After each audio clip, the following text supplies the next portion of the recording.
Shabbat Shalom.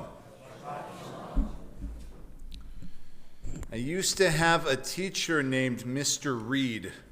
He's my 7th grade English teacher.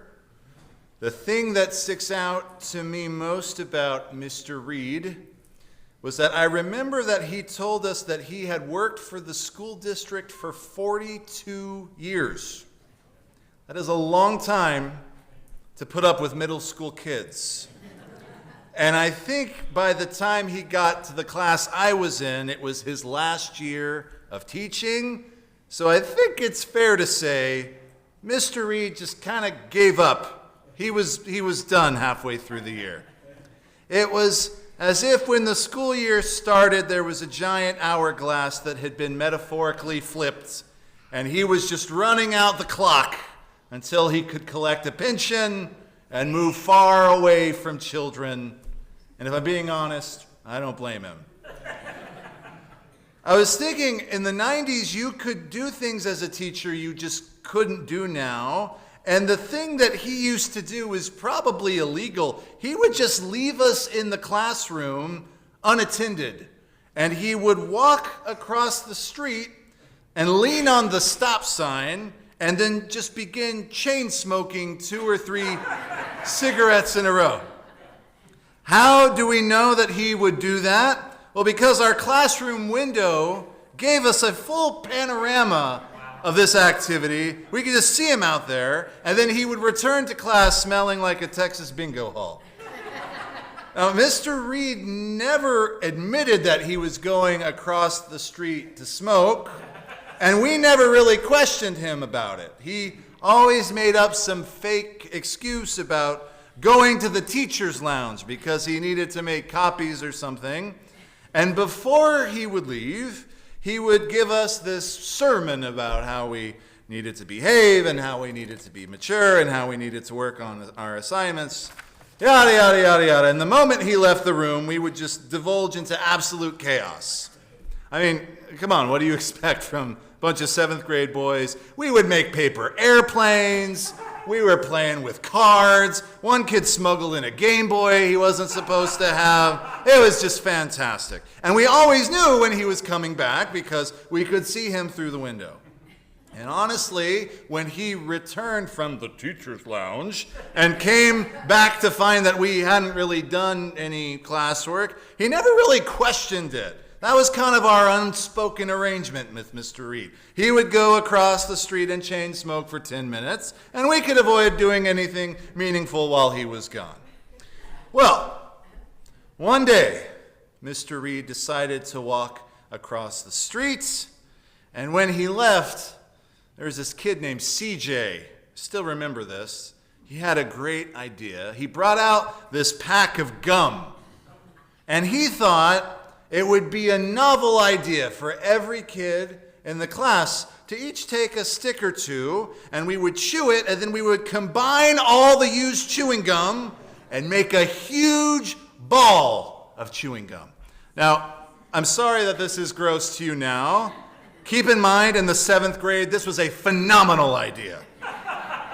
That's what we did. Each dumb kid took a stick or two of gum, and we all just started chewing our cud, man. We was like a pasture full of grazing cows in there. And CJ, I remember, fully walked around, collected it, and before you knew it, we had this wad of bubble gum, like the size of a softball. Really gross. Now, you might be asking yourself, why did these dumb kids make a giant ball of gum? What were they going to do with it? These are both great questions. The answers to those questions, we didn't know. It seemed like a good idea at the time. So anyway, we were making this giant ball of gum, and we got really excited, and somebody forgot to check the window, and soon we realized Mr. Reed was no longer at the stop sign. Before we knew it, he was opening the door. I feel like this happened in slow motion. What did CJ do with his giant ball of gum? He did what any kid might do out of pure instinct in the moment. He just threw it up against the ceiling. Splat! Mr. Reed entered the room. We all just froze, petrified. No one looked up at the ceiling. We knew that would give it away. We just sat there with our eyes fixed on him. And he didn't seem to mind. I guess what happens when you smoke like 4 cigarettes in a row. So he just went to the room and began pontificating about something. But as he began to talk, we noticed that the thing that was hanging on the ceiling began to slowly descend.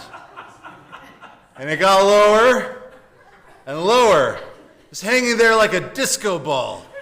But still, he didn't notice. He just kept talking while it continued to sink. All right, so while that's hanging there, allow me to pause this story to actually give you some words of Torah. Don't worry, that thing won't go anywhere. It'll still be there in a moment. In this week's Torah portion, Eikev, we get another story of a leader who has left the people. We rehear the story of the Jewish people and how they make the golden calf. Moses tells us in Deuteronomy chapter 9 how he ascended to the top of Mount Horeb, sometimes called Sinai, to interact with God. And he tells us that he stayed there for 40 days and 40 nights. While he was up there, he received 2 tablets of stone with some sort of covenant written on it.